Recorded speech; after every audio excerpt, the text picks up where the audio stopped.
Hello and welcome back to my English channel.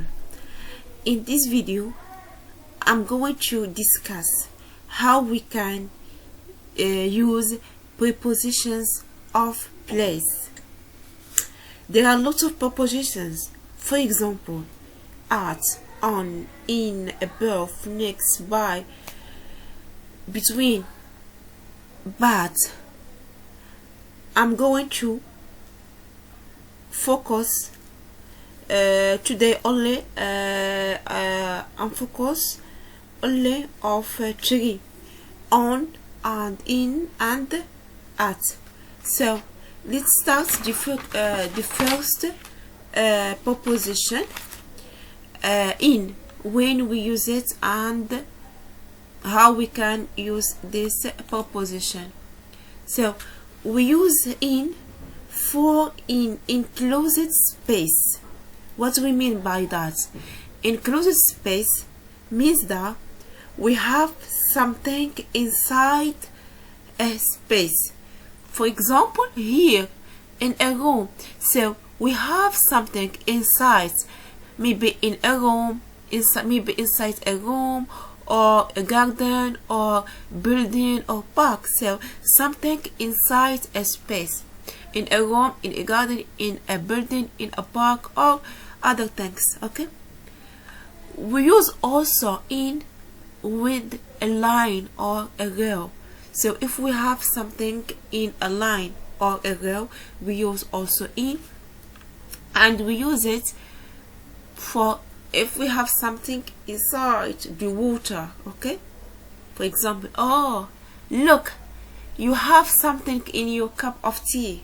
Okay, so let's see some examples. There is no one in the room, or there is no one in the building, or there is no one in the store. So it means that there is no one inside that space. Okay, the children are playing in the garden, in the park, in whatever. Look at that girl swimming in the water, in the river. Okay, when I go to the movies, I prefer to sit in the front row. So with row we use in. Now for armchair and a chair.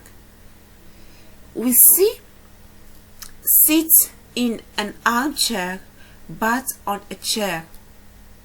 Why? Because a chair is a surface and it's stable, but an armchair, when we sit in it, we can be a little bit inside. That's why in armchair we use in, and for chair we use on. Also with photograph we use in a photograph, in a picture, in a mirror. In this case, look at these examples. Who is the woman in that photograph? Not on that photograph, but in that photograph. It was a beautiful day. There wasn't a cloud in this case. So the last example, don't sit in that armchair, it's broken. Let's see now the preposition on, when we can use it. So we use on for a surface. Means that when we have something on a surface. Here there is on the ceiling, on the wall, on the floor. So there is something on the floor. I wanted to sit on the floor. Look at that picture on the wall. On the ceiling. There is something on the ceiling. Okay. On her nose. Okay, also here nose, so it's surface, it's not inside. On a page also, here there is a surface, and there is some written words on a page. Let's see some example. Don't sit on the floor, on the ground, on the grass. The book you are looking for is on the table. Or there is some information on page 7 of the newspaper. Don't sit on that chair, it's broken. So that's all for on. Let's see preposition at. Do you know when we can use at? Okay, let's see. We use at when we talk about a specific point.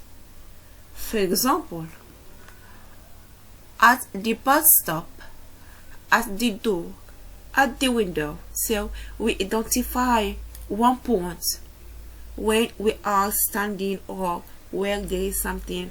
So specific points.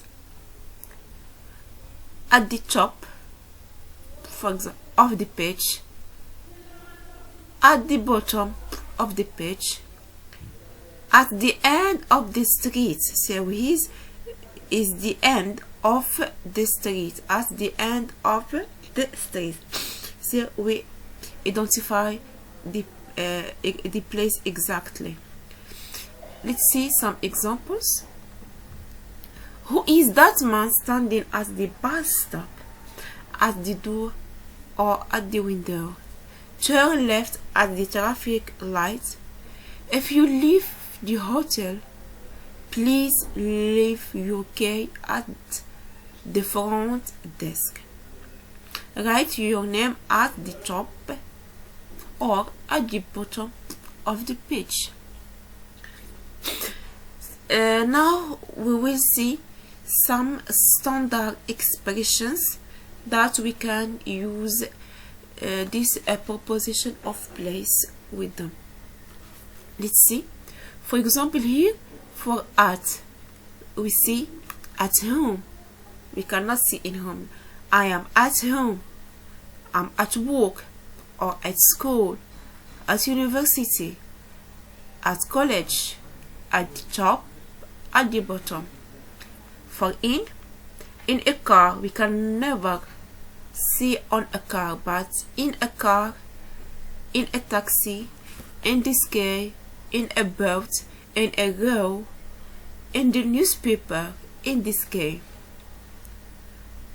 on a bus, on a train, on the left, on the right, on a ship, on a bicycle, on a motorbike, on the way, on the radio, on television. So these are some standard expressions which we can use preposition of place with them. And that is all, and thank you for your watching, and I will see you in next video.